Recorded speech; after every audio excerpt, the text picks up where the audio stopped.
hey, this is the Revolver Man here with a house show report for the Dark Match. And with me are.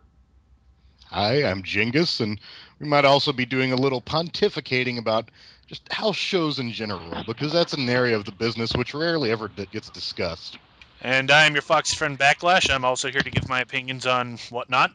Well, as such, my hometown was blessed with a SmackDown house show this weekend. And to start off, to top off the show, why am I not surprised? We had Hornswoggle. However, not 2 minutes into Hornswoggle kind of dancing around and wasting time, Cody Rhodes comes out. And he Yes. proceeds to basically do Sheamus's bro kick on Hornswoggle, though you don't have to raise your leg pretty high to do it. But I mean, really, how many moves are there you can do safely on Hornswoggle? Kicking him in the head is basically the safest move he can take. True enough. Was it But was it anywhere near as awesome as the time that Bradshaw punted him? I will give this to Hornswoggle though. He could, since he's so small, he can really sell. It almost looked like that moment in Austin Powers when Austin Powers punts Mini Me and Mini Me just flies off. Yeah. He almost did that. Kick the baby. Go kick the baby. And oh god! Now I'm thinking of Hornswoggle running around going "Yee," which would actually be more annoying than his old shtick. Yeah. Hornswoggle. At least he's not Vern Troyer. Now, what also should be noted is that the building's PA system is crap. There's no two ways about it. So as soon as Cody Rhodes gets on the mic, he goes, "This town is so fucking poor. It can't afford a good PA system for us. What the hell? Why are we here?" Wait, he said fucking? Well, not. Yeah, actually, he did. Fucking And house nobody shows. cared. Well, I imagine a lot of kids don't go to the house shows. There wasn't a lot. Almost everybody there were real old school fans, actually. Huh. Weird. Okay. There were a few kids, but I'd say probably about maybe 5% of the audience. Hmm. So Cody Rhodes is doing his shtick. He's going to win the Royal Rumble. Uh, and after some of his heel he's doing a lot of cheap heat, like, "I can't suck because I'm not Canadian," stuff like that, which for a house show doesn't matter because no one's seeing it. But And for the purposes of the audience, what town is this in? uh, Prince George, my town, Okay. What province? BC. Okay. Most of us have no idea where the fuck that is. Sorry. So yeah, this isn't annoying like on TV where anybody who's not at the audience wouldn't give a shit. Mm-hmm. But then, oh damn, why can't I remember his name? Ted DiBiase comes out. Ah. No, I don't blame you for not remembering his name. Yeah, it's a common mistake. Which I don't want to because Ted DiBiase has one of the most original gimmicks I've seen in a long time.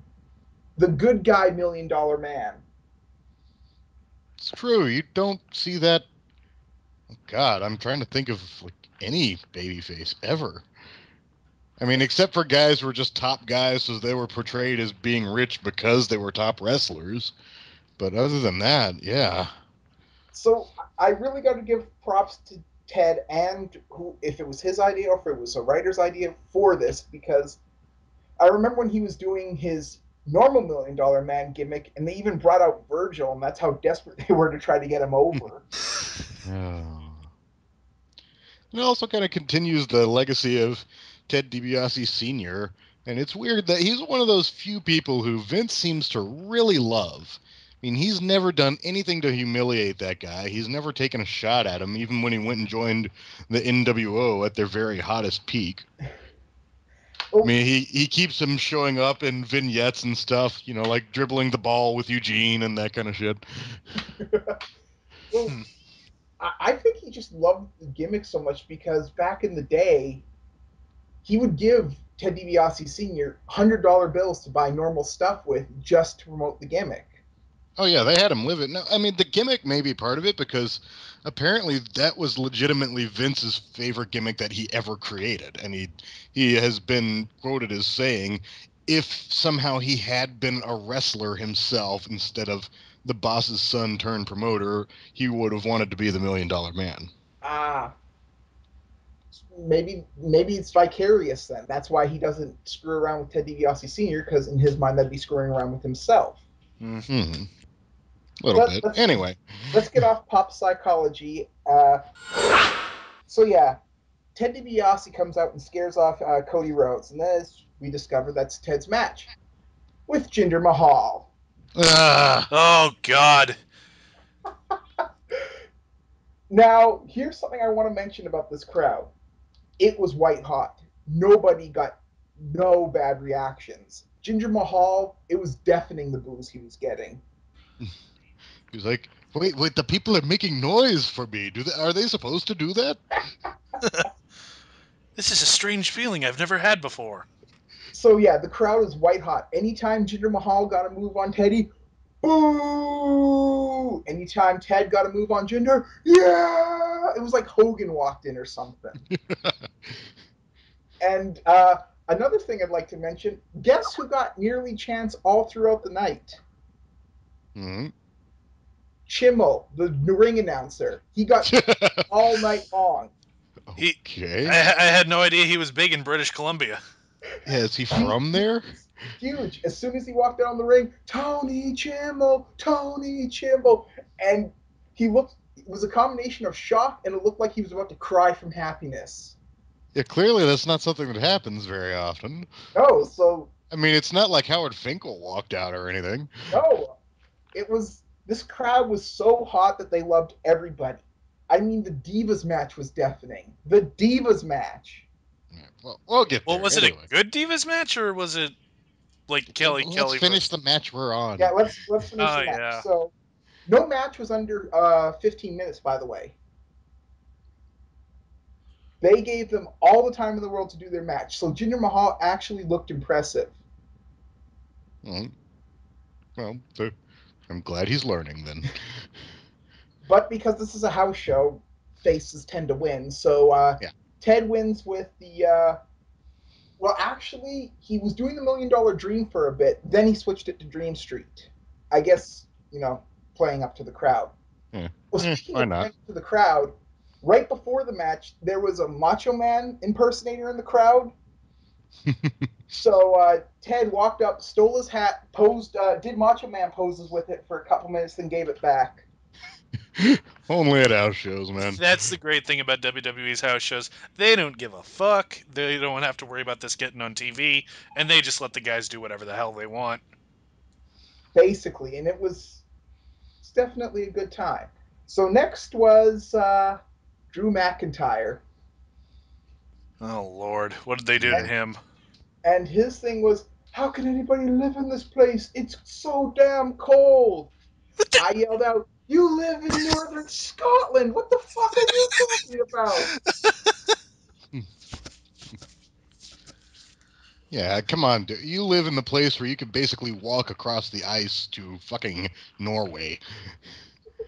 Basically, so yeah. Ugh.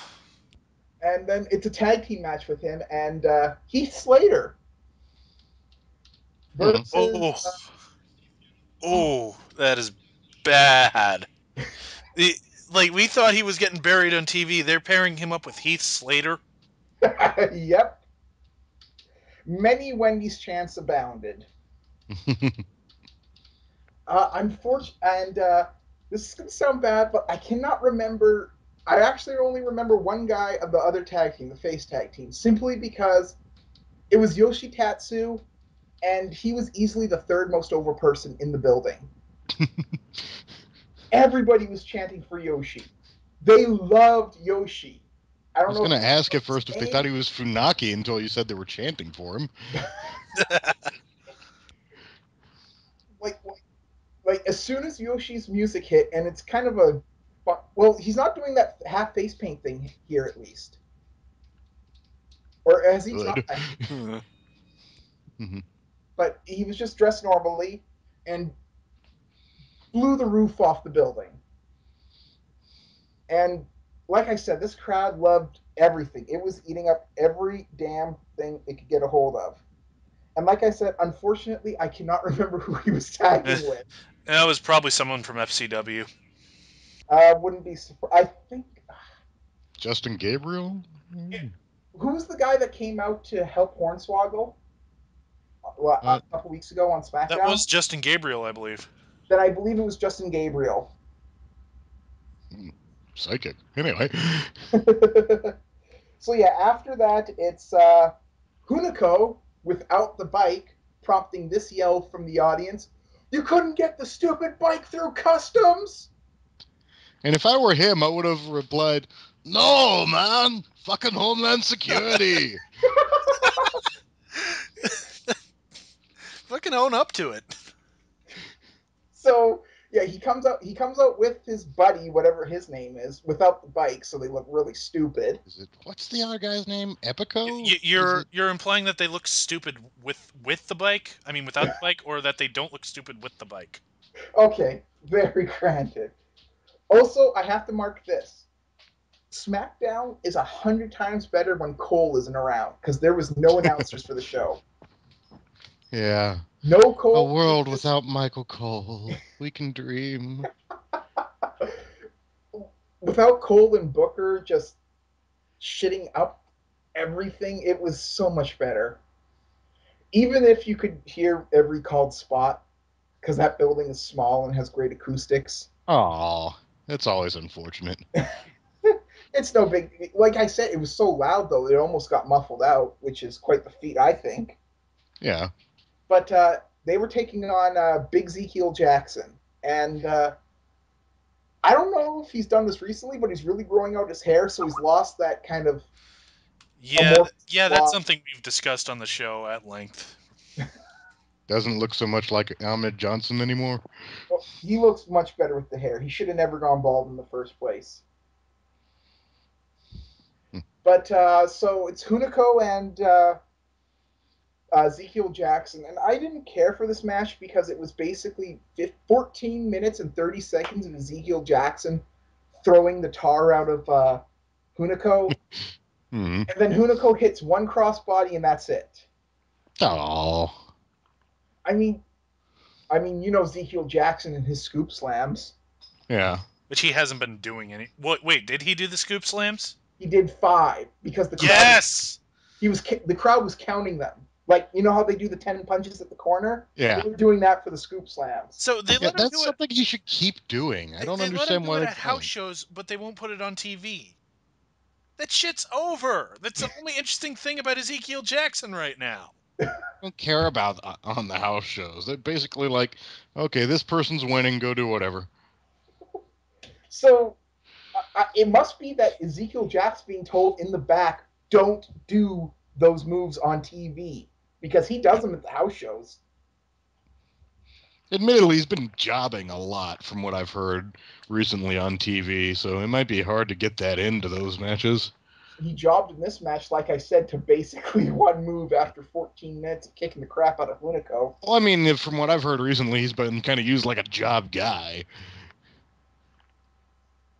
I mean, I haven't watched SmackDown in a while. I do try to keep up with it sometime, and man, it seems like there's a lot of Ezekiel Jackson lost in 2.5 minutes too.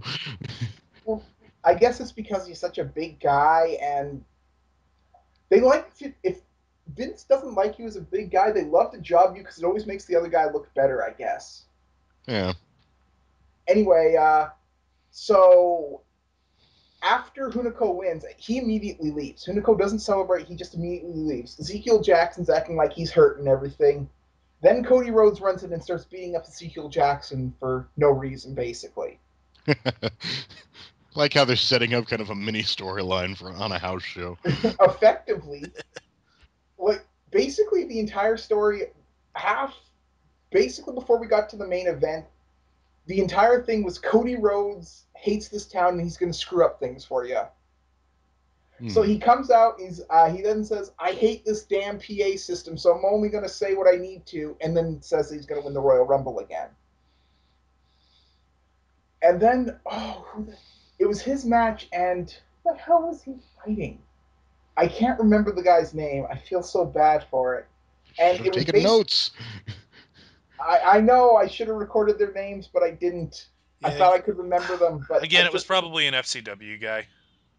and it was basically just Cody beating him up for about 10 minutes until he got the pin. Wait, no, he didn't get the pin. He was basically being Cody Rhodes' super prick. Then Ted and Hornswoggle come in to stop him and kick the crap out of him for a little bit. Super prick. He's a super prick. Super prick. He's super pricky. So yeah, so after that we had the 30-minute intermission, which What? makes me wonder, like, What? yeah, house shows have intermissions. Okay, yeah, I get that. You need to sell concessions sometimes, but 30 minutes? 30 minutes, Well, I assume it's not like when they have to tape the show and there's a commercial break every other 5 minutes. basically. But it makes me. I actually was thinking while the intermission was going, God, it must suck during like the 3 hour Raws where there are no breaks, where you have to basically be sitting at your chair the entire time. Well, that's why we have Divas matches. Speak Oh, That's what now. I did when I went. what? That's what I did when I went to the 3 hour Raw. Yeah. I took my Hey, piss, more beer when the Divas match was going on. what date did the show happen on? I'm gonna see if I can find a report for it online. It was last Sunday, so I believe that's the 15th. So, yeah, so the previous, that is right. Yeah, I will check. Keep going. All right. So it's funny that Backlash mentions that's the point of the Divas match because right after the intermission, Divas match, it was Eve versus Natalia. And Yeah. even in Canada, Natalia can't get a win. Oh. Oh, She jobbed to Eve, and like because yeah, it was how a roll up, right? it was a Yeah. roll up. What? I No, told you no, that. what the fuck? I was fucking kidding. No, what? On a goddamn house. Son of a. Oh shit! Uh-oh. Oh shit.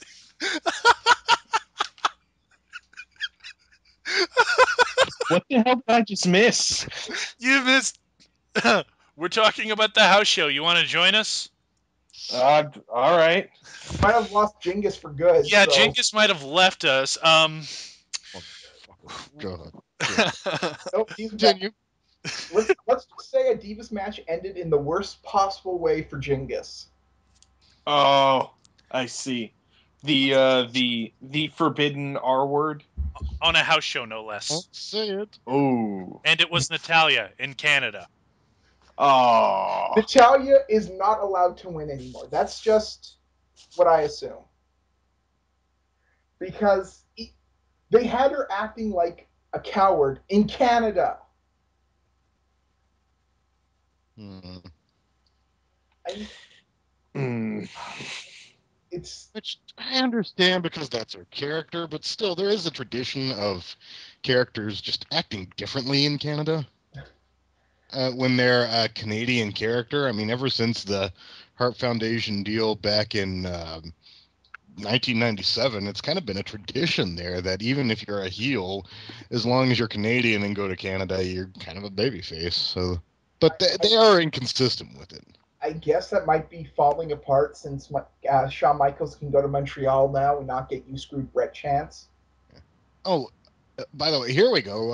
I found some results. Looking back, Yoshi Tatsu's partner was Trent Beretta. Trent Beretta, thank you. Don't blame me for not remembering. And Justin Gabriel was Cody Rhodes' opponent. Oh, that's where Justin Gabriel was. Yeah, that makes sense now because Hornswoggle came out to help him.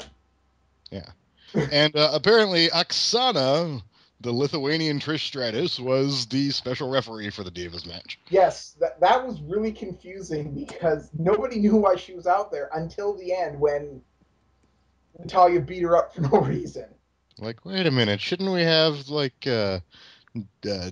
Teddy Long out here and saxophone music, and we're not certain why she's here otherwise. Was Teddy Long on this show at all? No, sadly, No, there he was a doesn't couple do. times where I was really hoping we'd get hold right on there, player, but we didn't. Now, I was anybody they don't have to send for these things, they generally don't. Though I guess it kind of makes sense because Teddy Long usually cannot get through customs. if there was like a big screen, I would have loved to have a pre-tape where Teddy is stuck at the border and they won't let him cross. I have shows to run up there. You don't pass. I'm sorry, sir. We have video footage of you abusing mental patients. What are you talking about? Something about a key and you're berating this guy named Norman the lunatic? Oh, God! Yeah, we take that thing kind of seriously here in Canada, eh? One of the mentally handicapped isn't funny. Anyways, Shit. after that, it's Wade Barrett comes out. I was kind of surprised to see Wade Barrett here. And he basically cuts the same promo that Cody Rhodes did, that he's going to win the Royal Rumble, and that if you have a problem with that, well, that's too damn bad. And then then Sheamus comes up to interrupt him, and then it's Sheamus versus Wade Barrett. Now, We've never seen before. so this is basically your typical Sheamus Wade Barrett match, and the funny stuff doesn't start till after the match, after Sheamus wins. Wait, did he win? Says yes. Yes, he did win. Sheamus So beat Wade Barrett. Wade Barrett. I don't know. I'm on a site called WrestlingNewsWorld.com. If that gives you an idea of the level of journalism here, so take anything on here with a grain of salt. I'm pretty sure Sheamus won because after that we had the let's have the little kids around the ring come into the ring spot that you sometimes see at house shows. Yeah. But what I found funny Always seems to me like a great insurance risk. But anyway. It's funny you should say that because they brought in 4 kids. They brought Hornswoggle back out, and I guess for whatever reason, one of the kids really didn't want to be there. So nobody was looking. He slipped out of the ring and went back into the audience. And for a few seconds, Sheamus had the most panicked look on his face because he thought he just lost a kid in a house show. Little fella, where are you? I think one of the guys at ringside gave him a signal like the kid went back in the thing. He's fine. We didn't lose him. He didn't get kidnapped or anything.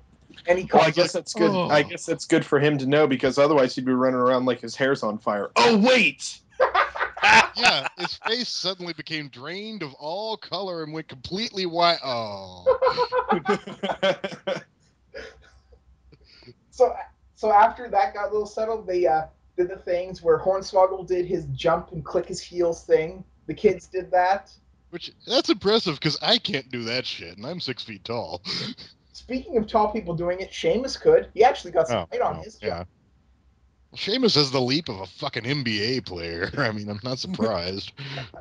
So after that, Tony Chimmel comes out and says, "It's been a great time. Hopefully we can come back," prompting many calls of, "Don't make it 15 years," which is how long it's been since the house show was in Prince George. Yeah. The last one, we had a main event of the Road Warriors versus the New Age Outlaws. Not even that. Shawn Michaels was still champion. Yeah. But so after that was the main event. Daniel Bryan versus the Big Show, because that's what they've been doing. Mm-hmm. And you know that promo that Daniel Bryan cut on Raw this week, right before his match with the 3-man tag match? Yes, I remember, but you're gonna have to describe it anyway. Well, he comes out and he announces that he doesn't believe Big Show deserves a chance because he is so big and he just barreled over his 90-pound girlfriend AJ. Which this was my comment. This is the one I came up with. She should eat a fucking cheeseburger then. What's sad? Boo! You suck. Hey, we can't all be Mike and the bots in the moment. All right, heckling, there's an art to it. There's a very big argument. But he basically cut this exact same promo, except because this is a house show and they don't have time constraints or TV restrictions. Every time people got really loud, he'd go shh into the mic. The heat this got, good lord. It looked like some people wanted to jump the fence and punch Daniel Bryan every time he did that. Sometimes it's the little things. It worked extremely well. And it's a damn shame he couldn't have done that on Raw because that would have got him super over heel wise. Oh, he's a heel now? Well, Yeah. I guess so. Because Where the hell have you been? Not watching wrestling. Clearly. But what's funny is that when he came out, he was getting cheers. When he cut that promo, pure hatred. Also, the most over man of the night, by far, The Big Show. Well. As soon as he came out, just went nuts. People love The Big Show. Now, this match has also been your typical Big Show versus Daniel Bryan match, in which Big Show just simply kicks the crap out of him for a while. And it led to what I'd like to call one of the biggest fuck ups I've seen in a long time, especially since I was live at it. What happened was that Big Show nailed Daniel Bryan with the choke slam. And this was officially announced as a world title match. Yes. Oh my god! I think I heard about what you were talking about. Go ahead though.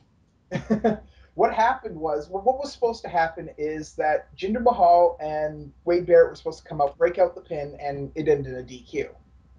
What actually happened was, I don't know, they missed their cues. The guy in the grill position didn't send them off. What happened?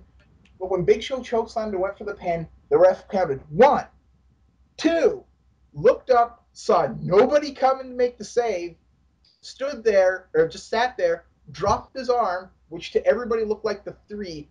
Crowd, they think they just saw Big Show win the world title in their town. Massive, massive pop. But there's no bell. There's no Big Show music. The ref is still just sitting there. Big Show is still pinning Daniel Bryan. So for about 5 seconds, the ref is just watching the entrance. When he finally sees them coming, he starts counting again and gets to 2 before they can break up the pin again. Oh. Someone's getting fired. So, needless to say, it went from massive euphoria to extreme anger at the arena. That ref better not come back to that arena. There was a lot of "you screwed Big Show" chants because Daniel Bryan made no efforts to kick out of the pin. He basically got King Kong Bundy'd by Big Show. He was down for about 9 seconds in total.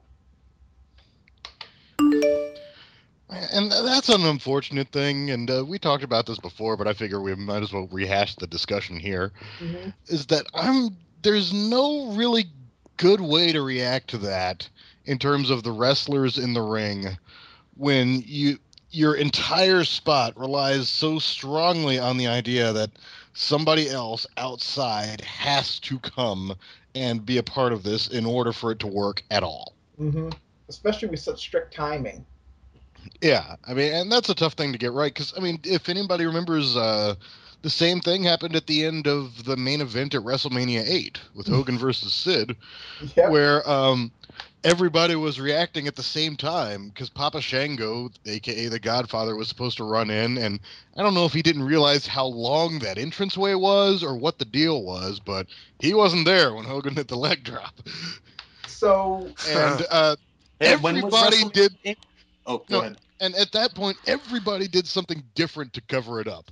Harvey Whippleman, who's managing Sid, looks around and sees, oh, fuck, my interference is nowhere near us. So he leaps up on the apron and tries to distract the referee. This was in Botchamania, Meanwhile, wasn't it? it was. Probably. Meanwhile, Sid, having just taken Hogan's leg drop, lying there in the pinfall, just figures, fuck it, it kicks out.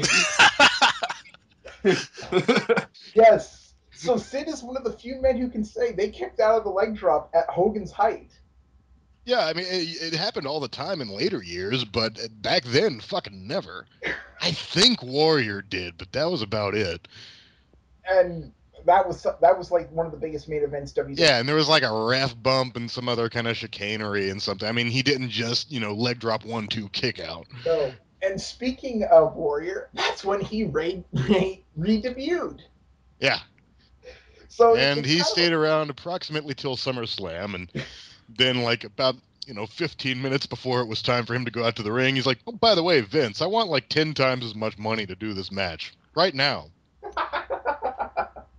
Vince is like, "Okay, Jim, here's your check."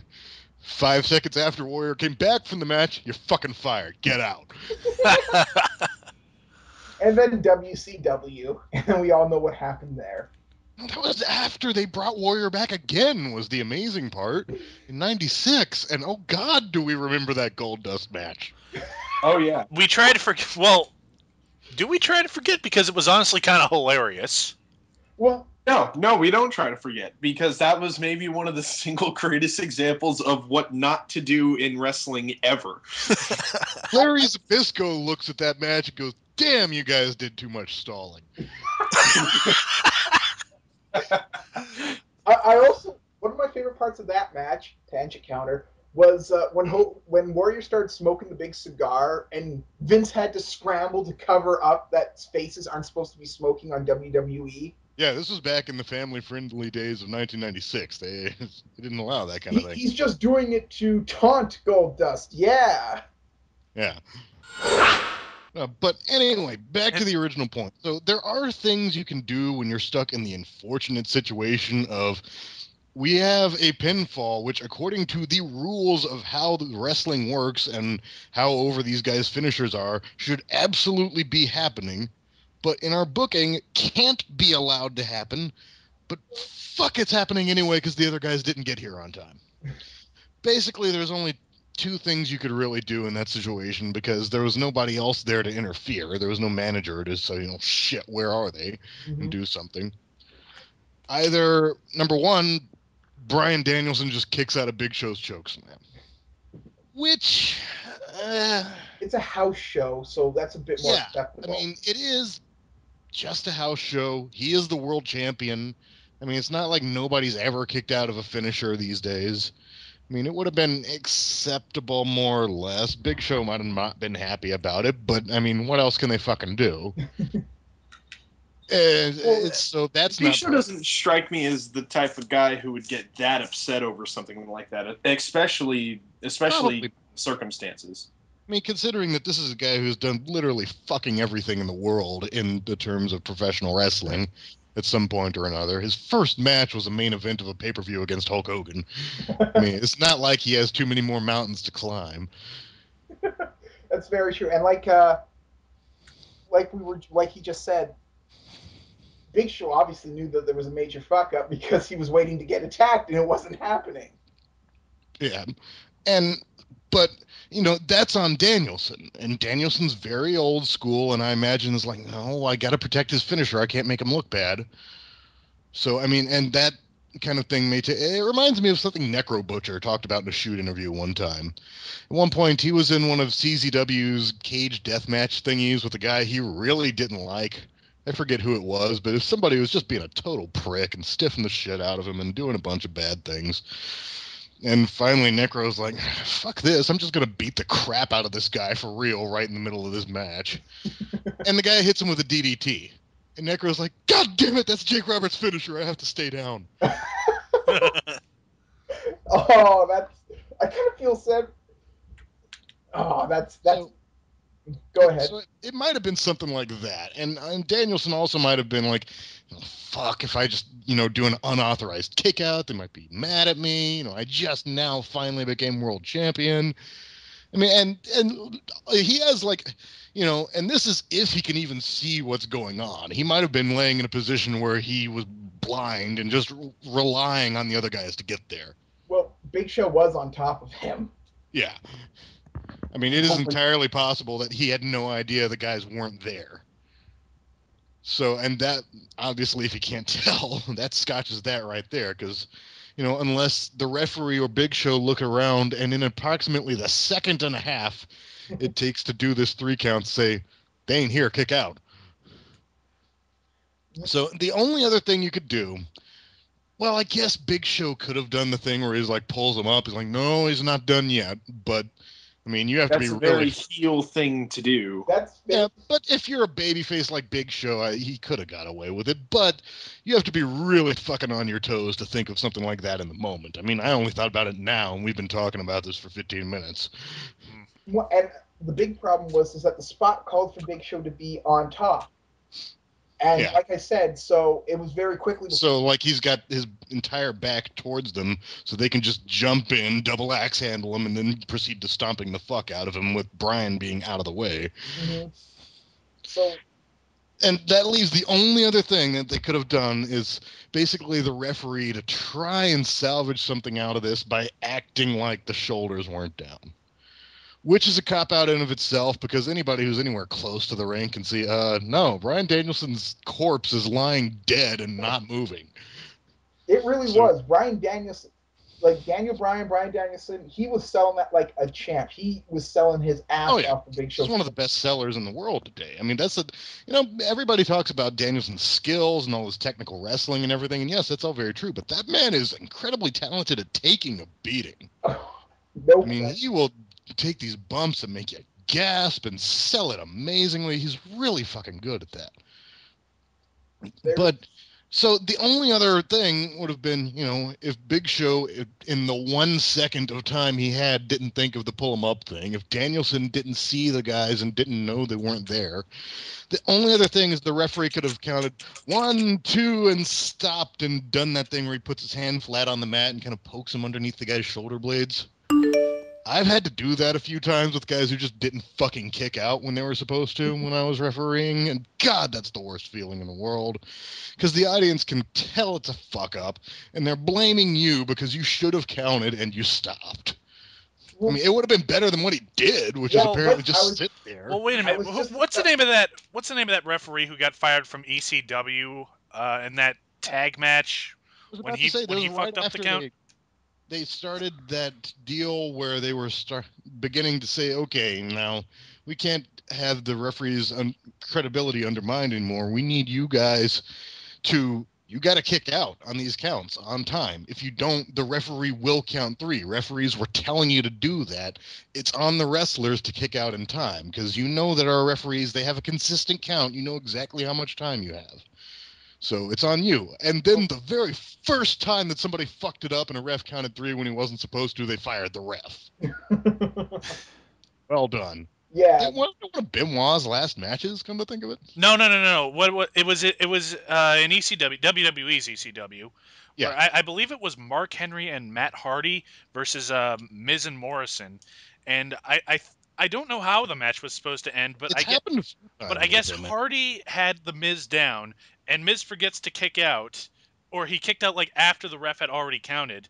And instead of the ref just saying, "Oh, I fucked up," he kicked out, he just signals for the bell to ring, and you can tell everyone is like, "Wait, that wasn't supposed to happen," because the timekeeper takes like 3 seconds to ring the bell, and then there's another 5 seconds before they start playing Hardy's music.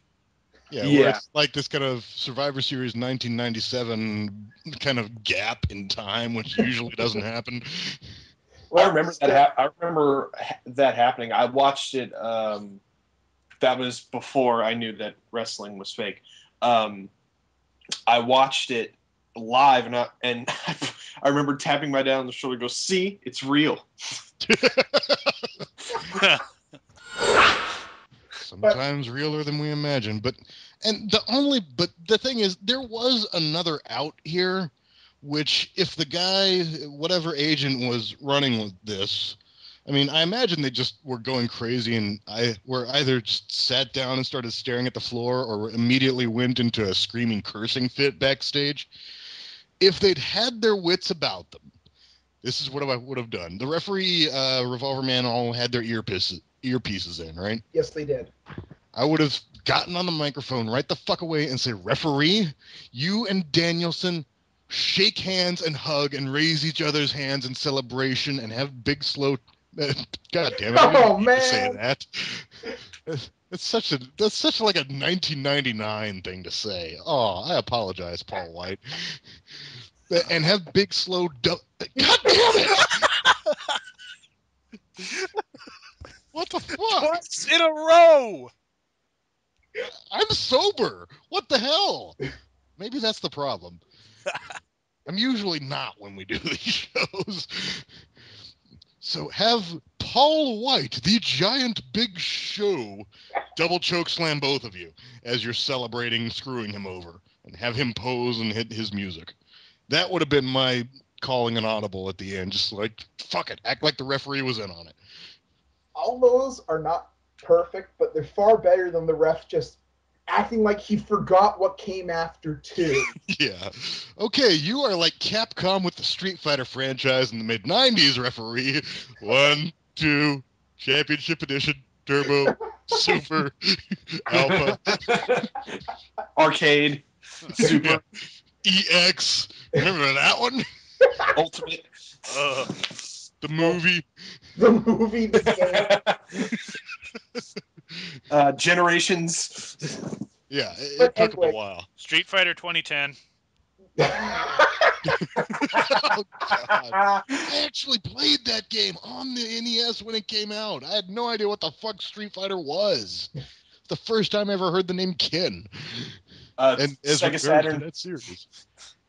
Yeah. Virtual Fighter. Anyway, yeah, right. Any of those would have got better. And the weird thing is that, okay, did they have, what happened after the 3 count when Mahal and Barrett finally arrived? Big Show's Ted comes out to help Big Show. They run them off. No, wait, Sheamus comes out to help Big Show. They run him off, I believe. And Big Show just signs autographs, and that's it. Okay. There was no acknowledgement of the ref fuck up at all. Yeah. Which I wouldn't have acknowledged it. But the thing was, I would have sent the ref back out there to get choke slammed, honestly. Even if we didn't do that, because then, I'm sorry, dude. Go take one for the team. The thing is, the audience acknowledged it. They were furious. Yeah. Really? Oh, they just thought they saw a title change in their town. Yeah, that's the problem. Okay, anything when you've got house shows, when you've got the heel world champion at the time, and naturally their match is going to go on last, that creates a problem. Just don't make it a world title match. Nobody expects a world title to change hands on a house show. I mean, and you could even set it up by saying, like, by giving it some importance by saying, and, by having the heel say, and, oh, yeah, that world title match you thought you had against me on the next SmackDown or the next pay-per-view, yeah, if you don't win your match tonight, you ain't fucking getting it. Ha ha, I can do it because I'm the champ. And then just have the good guy win.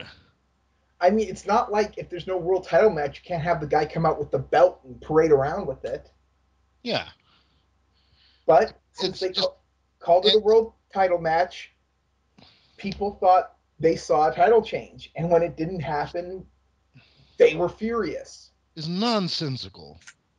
Although the one house show I ever went to has that beat. Oh?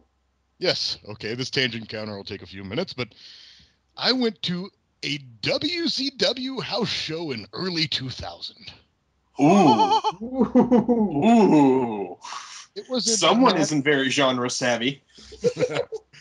Hey, I only started watching wrestling like 6 months before. Don't blame me. The first time a show had come to town in that time. Except for an ECW show a couple months prior, which I'd fucking missed because my girlfriend chose that moment to have some kind of fainting fit or seizure or something. And I was like, damn it, I wish I was more of an asshole, and I just fucking left her unconscious in her dorm room and gone. How dare she have a medical emergency? And that was like the ECW show where Masato Tanaka won the belt off of Mike Awesome and was like one of the greatest shows they'd ever ran, and everybody in town talked about it for years afterwards. And anyway, so to make it up to myself, I went to a WCW house show. This being the week after the Radicals all left the company. Oh.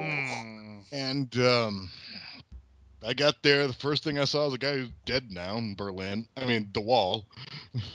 So they had a three-way dance where I think halfway through, the ring announcer, somebody forgot it was a three-way dance and thought it was a triple threat. So, like, after Dustin Rhodes pins Berlin, they say, "And your winner, Dustin Rhodes." Oh, wait, there's more? Oh, yeah, keep fighting. That's kind of funny. And although this is one of the few times I've actually seen David, fucking Disco Inferno get over as a babyface with an audience. Yeah, three-way tag match. Disco was managing the Mamalukes against the Harris brothers and David Flair and Crowbar. And that was also the night I fell in love with Daphne. She was doing this weird thing where she was like swinging back and forth on the ring post in the corner in this bizarre way and just laughing maniacally the entire time. And then I'm like, I think I'm in love. Anyway, at one point, the Disco and David and Crowbar are taking over, and they're getting the heat on. I don't remember who the fuck were the baby faces and the heels were at this time. It was in the first week of Kevin Sullivan booking after 4 months of Russo booking. So shades of gray, baby. Disco got on the mic and finally says, there's one thing I think this entire crowd wants to say, and that's David Flair sucks. David Flair sucks. All 1,000 people in this building chanting that at the top of their voice. Oh, yeah, and this building is Municipal Auditorium in Nashville. If you've ever seen Starcades from 1994, 95, or 96, it's that building. Imagine 1,000 fucking people or less pitifully crowded around ringside in this fucking empty barn. It was sad. I mean, I had like a different cheap seat way the fuck back printed on my ticket, but there's 20 empty rows in front of me, so I just sauntered on up. Yeah, we were kind of... It was pitiful and sad, kind of like WCW in 2000. Also the first time that I started realizing that Vampiro sucked, because he and Kidman had a not good match at all. Did Vampiro dump blood on the audience this time? Thankfully not. They took out a table that they didn't break, as I recall. They just banged each other into it on the outside. Japanese table. But, Genghis, I thought your story was going to be when WCW, in order to build up their house shows, did those TV title switches and then ignored they ever happened on the house shows. That actually has happened a lot over the years in different companies. WWE has done that on occasion, although WCW did it a lot more often. I mean, they actually did some unannounced world title changes, like in the United Kingdom tour when they had Vader and somebody trade the belt back and forth. I did not know that. I guess that's why they keep it on house shows. Yeah, I mean, they just don't... I mean, hell, Flair is either a 15, 16, 17, 18, or 19-time champion, depending on which title changes you count or not. And speaking of which, at this show, and by the way, the best matches on this show were the aforementioned three-way tag match involving David Flair and the Harris brothers, and fucking of all things, Lex Luger versus Ming. Who Lex was doing this hilarious cowardly heel shtick where he was like cowardly lying in fear of his life from the badass Ming. Which was Ming was shockingly still in the company in 2000? This was right before the WWF said, "Ha, fuck you, we got your hardcore champion." Oh yeah, that's right. He came back as Haku, and he teamed. Well, actually, that was like about a year later, I think, because he was at. Wasn't it like him and Crowbar and Terry Funk in a three-way feud at some point? He re-debuted at the Royal Rumble in WWF, I believe. I forget which one though. I think it was a year later, 2001. And okay, to the main event. Now, to set this up, this was a week after Sold Out 2000. That was the show where they put the world title on Chris Benoit, and he said, "Thanks, guys. Here, referee, hold this. I'm just going out to my car. I'll be right back." Don't follow me. Dean, Eddie, Perry, come with me to my car. I need to go get some stuff. We'll be right back.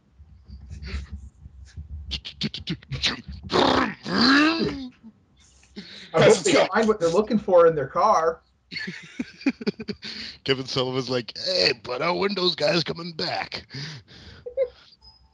Anyway, earlier on that show, Terry Funk had been the commissioner, but he lost it to Kevin Nash in a match which featured Nash just stiffing the shit out of poor Funk and not selling anything, to the point where Funk actually mentions it in his autobiography, talking about what a piece of shit Nash is. So Nash is now the commissioner, and he's got Jeff Jarrett, who was supposed to wrestle at the pay-per-view, but turns out having a 50-something-year-old Jimmy Snuka doing a dive off of a cage onto Jarrett was a bad idea and concussed the shit out of him. Oh, damn. I remember reading when they had like both Benoit and Snuka go up to the top of the cage and both dive on Jarrett. I remember that. I remember reading about that in Death of WCW. Yeah. Yeah, he's only an elderly citizen flying from like 10 feet in the air in a move which was notoriously stiff even back in 1982. What could go wrong? No, seriously. Oh, wait, everything. Yeah, apparently the Superfly Splash hurts like hell every time anyone got hit with it. He had no control over that move in terms of how hard he hit you. So... yeah, it was not like a Rob Van Dam where he kind of like hits around you and bounces up. No, he lands like splat. Probably put all of his weight into it. Well, it was the 80s. That's how it was supposed to work. No, I still remember tales from a house show in the late 90s, some out in the middle of nowhere in North Carolina or something, which had Snuka versus Greg Valentine as the main event. And at the end of the match, Greg, who apparently looked like he might have been in close to no condition to perform, looks up to Snuka as he slams him and starts going up for the splash. And he says, "No, don't do the splash, Jimmy." Snuka looked down and said, "Not to do the splash." He says, "If you do it, I'll puke."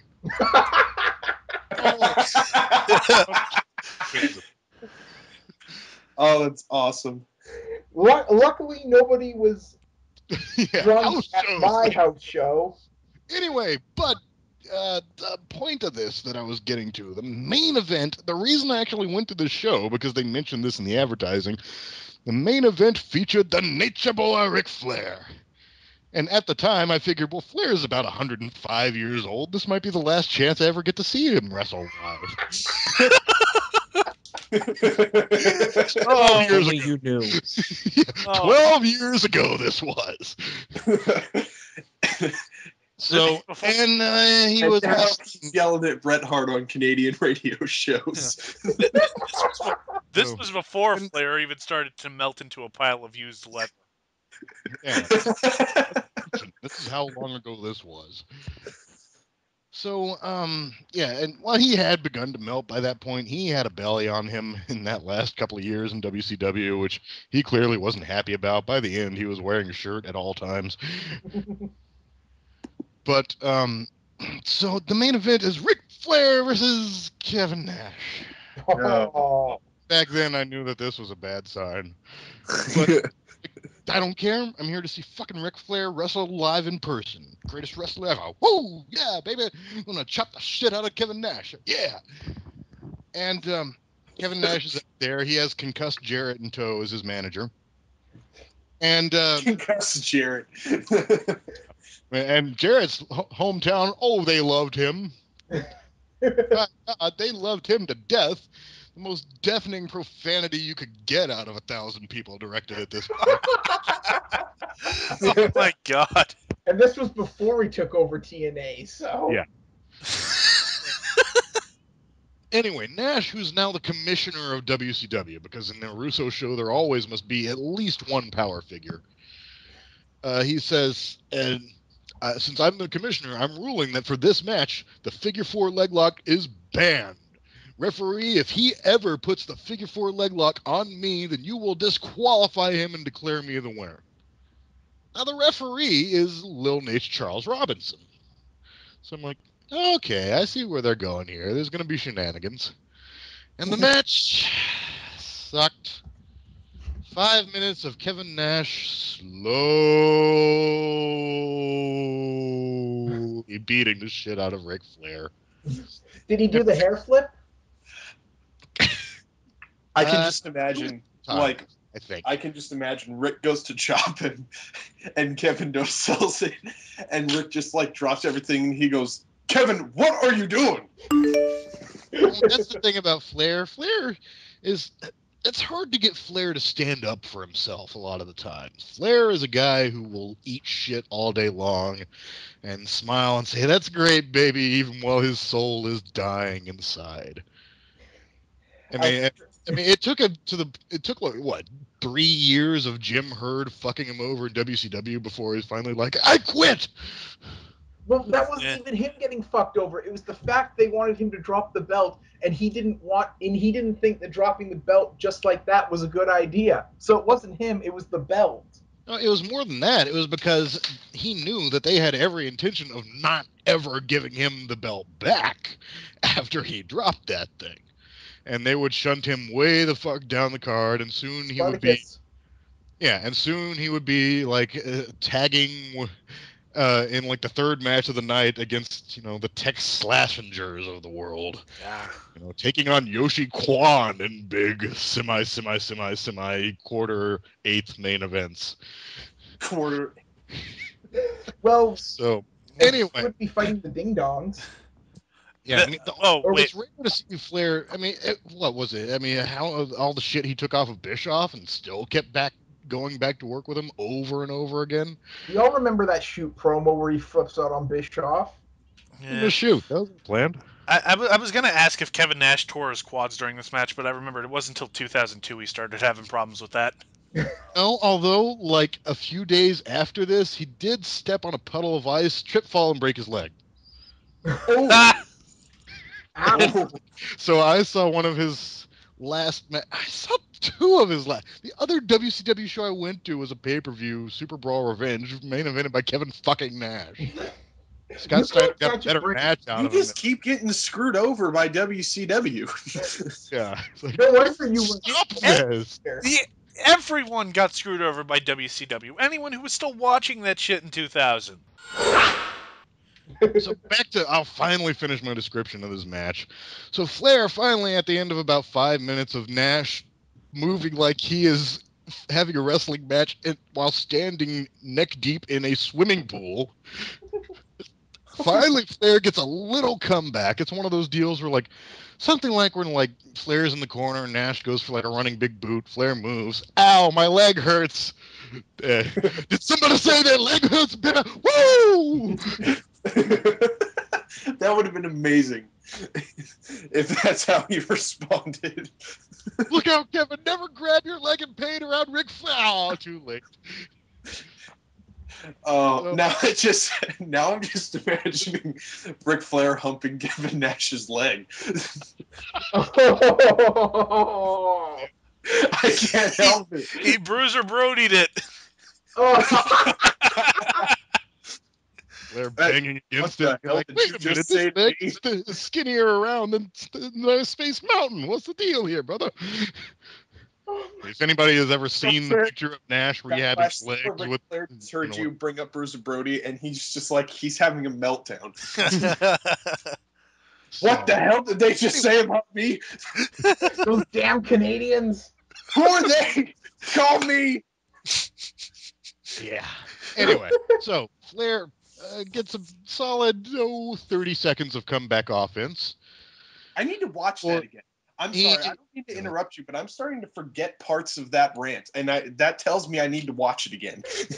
So finally, we're going on an hour here. We need to wrap this up soon. Let me finish.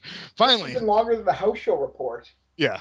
Flair drags Nash to the middle, and he goes, whoa, and puts on the figure 4 leg lock. Jarrett's screaming, and Charles Robinson screaming at him, no, Rick, you can't do that.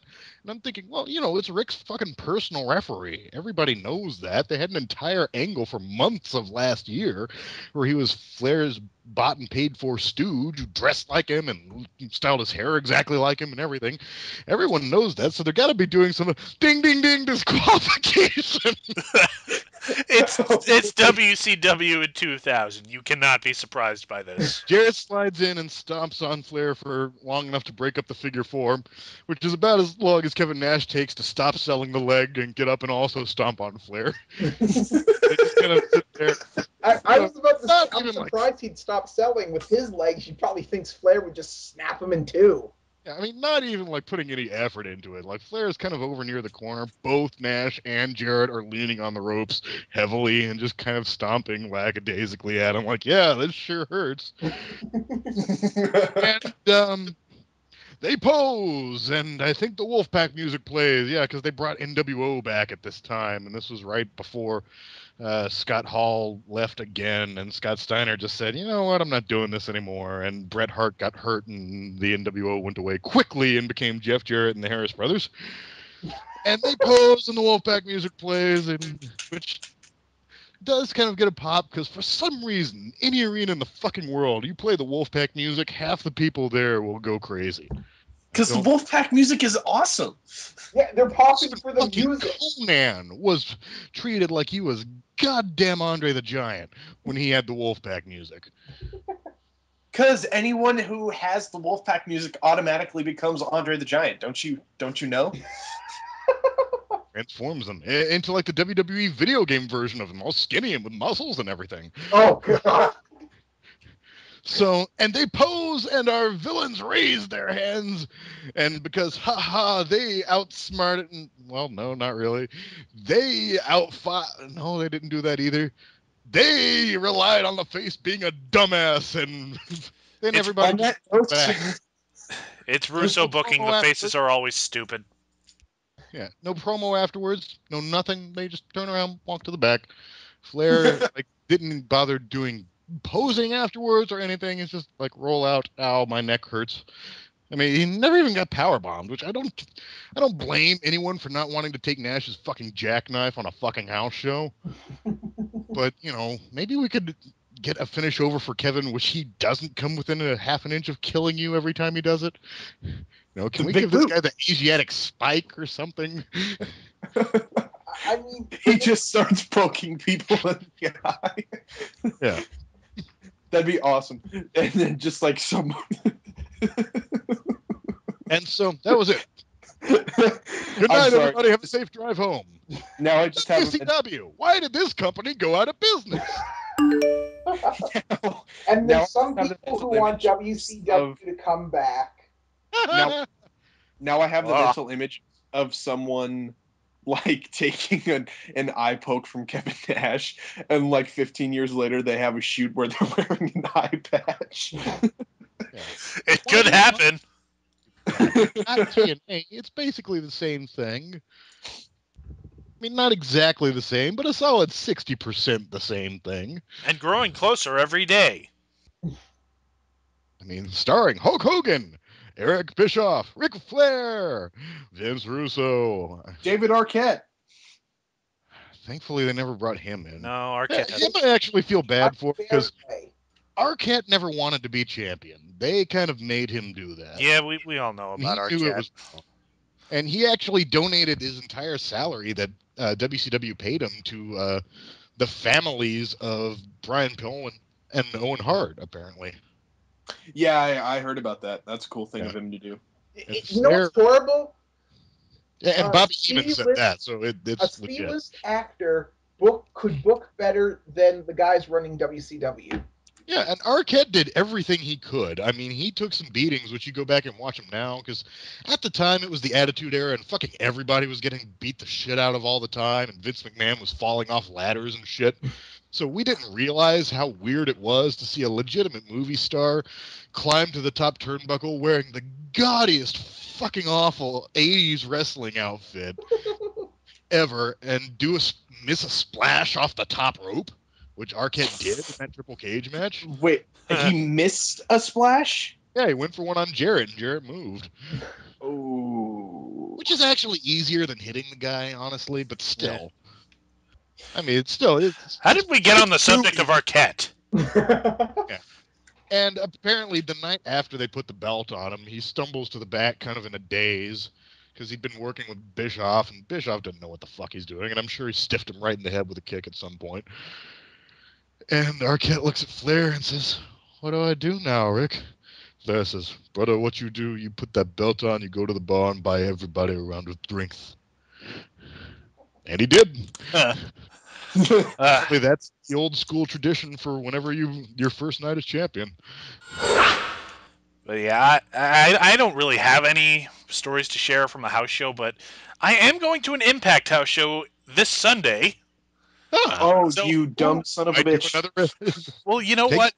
Do another edition of the show. Hey, yeah, we'll but make it an ongoing thing. I'm not like I haven't bought tickets. The hope is that I'm probably getting in there for free because every time a house show is around here, they say it's fucking empty. Like Mick Foley has stated that on Twitter and emphatically. He's shown pictures of it on Twitter, emphatically. Oh yeah. Yeah. So the worst case scenario is I have to pay like $20 for a ticket at the door. Big deal. Yeah, usually a lot of the scalping they don't do at the door. They'll do like promotional giveaways with local businesses. Is how it usually goes. I mean, TNA was kind of like that, even in the early days when I was, at the Nashville Fairgrounds, and half the time I knew people well enough that I could just kind of sneak in the back door and nobody would say anything anyway. But sometimes it's just like, yeah, it doesn't feel safe tonight. Let's go in officially with a free ticket. And sometimes it was a little hard to scrounge up one of those outside, even though a line of people have them. Well, at least this can be a continuing series for at least one more week. It's again sometime. My friend, I have a quick story, but it's not about me. My friend went to a TNA house show, and he sent me a picture that him and his brother took with Matt and Jeff, and this was like at pretty much the height of all that wackiness with them. And he said, "Dude, check out this picture." And I looked at it and I texted back, "Oh, great! You took a picture with a meth addict and a wacko. Did you go to LA or something?" And there was like this long pause, and he goes, "Go fuck yourself." I don't get the LA part. He Is this a legitimate sports reference or something? No, he went on a class trip to LA once, and like he took a picture with a bunch of his friends, and there was this like meth addict and this guy in the background with the end is nigh thing on, and so it was just a reference to that. Anyways, you can cut that part out. That wasn't nearly. Want to go find the end is nigh guy later. Like years later, because I'm sure he's still on the same corner, holding up photographic evidence of this message from years before and being like, "The fuck is this false advertising?" You said it, nothing happened. 2012, still here. That would be awesome, though. Like, that's like... This has gone on way too goddamn long. And now we're not even talking about wrestling anymore. Oh, God. Hey, it's just like a real house show. Anyways, since we're moving on to apocalyptic stories, let's wrap it up. This is House Show Report. I'm the Revolver Man. I am Jingus. And I am your Fox friend Backlash. And I'm War Machine, and I have no idea how I got here. Neither do we. Good night and good luck.